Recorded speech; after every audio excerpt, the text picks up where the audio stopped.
नमस्कार दोस्तों, आइए जानते हैं आज राजस्थान की बड़ी खबरें। आज की पहली खबर यह है कि औद्योगिक क्षेत्रों को रियल एस्टेट बाजार बनाने से रोकने के लिए राज्य सरकार रीको लैंड डिस्पोजल रूल्स में संशोधन करने जा रही है। इसमें उत्पादन शुरू करने से लेकर पेनल्टी लगाने तक की समय सीमा को कम किया जा सकता है। बाजार से सस्ती दर पर जमीन लेकर उसे बेचकर मुनाफा कमाने वालों पर भी सख्ती होगी। उद्योग मंत्री के निर्देश पर रीको इस पर होमवर्क कर रहा है। रीको अधिकारियों के मुताबिक पिछले 2 साल में भूखंड आवंटन शर्तों की पालना नहीं कराने वाले करीब 48 आवंटन निरस्त किए हैं। प्रधानमंत्री मोदी अपने तीसरे कार्यकाल में पहली बार सोमवार को रूस रवाना हो गए। वे ऑस्ट्रिया की भी आधिकारिक यात्रा पर जाएंगे। विदेश मंत्रालय की ओर से जारी एक बयान में कहा गया है कि पीएम नरेंद्र मोदी 8 और 10 जुलाई के बीच रूस और ऑस्ट्रिया की आधिकारिक यात्रा पर रहेंगे। पीएम मोदी रूस के राष्ट्रपति व्लादिमीर पुतिन के निमंत्रण पर 22वें भारत रूस वार्षिक शिखर सम्मेलन में हिस्सा लेने मास्को जा रहे हैं। प्रधानमंत्री नरेंद्र मोदी का 8 जुलाई से 9 जुलाई तक 2 दिवसीय रूस का दौरा है।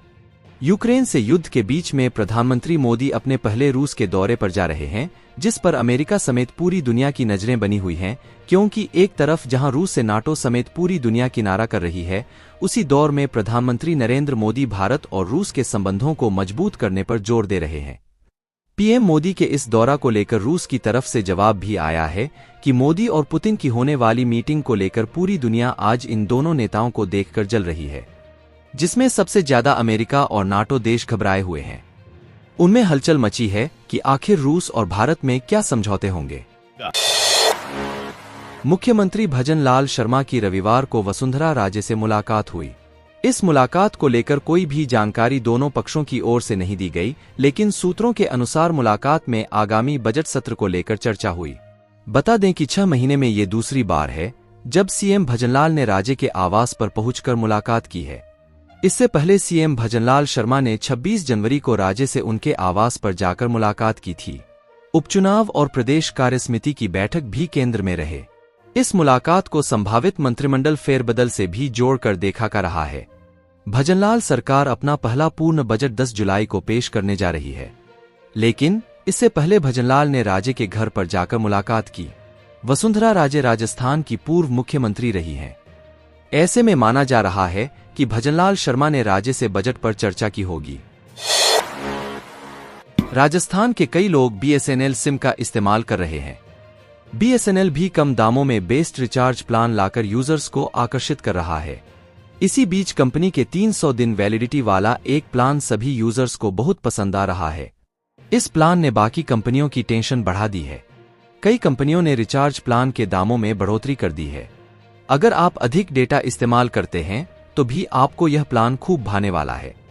300 दिन वाले रिचार्ज पर यूजर्स को unlimited 2 GB data, unlimited calls, हर दिन के 100 SMS की सुविधा मिलेगी।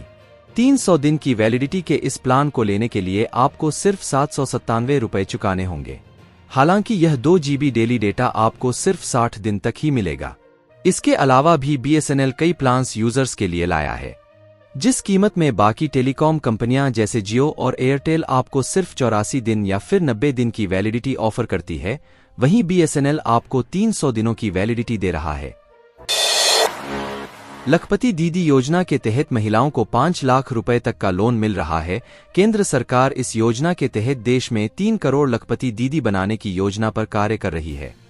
इसके लिए महिलाओं को किसी प्रकार के ब्याज का भुगतान नहीं करना पड़ता है। इसके अलावा महिला की उम्र 18 से 50 वर्ष के बीच में होनी चाहिए और महिला की सालाना आय 1 लाख रुपए से कम होनी चाहिए। केवल महिलाएं ही इस योजना का लाभ उठा सकती हैं।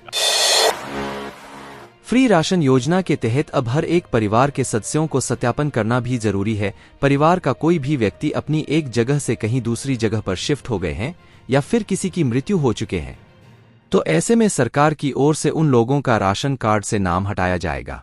इसीलिए राशन कार्ड धारकों के लिए कई सारे नियम सरकार की ओर से निर्धारित किए गए हैं।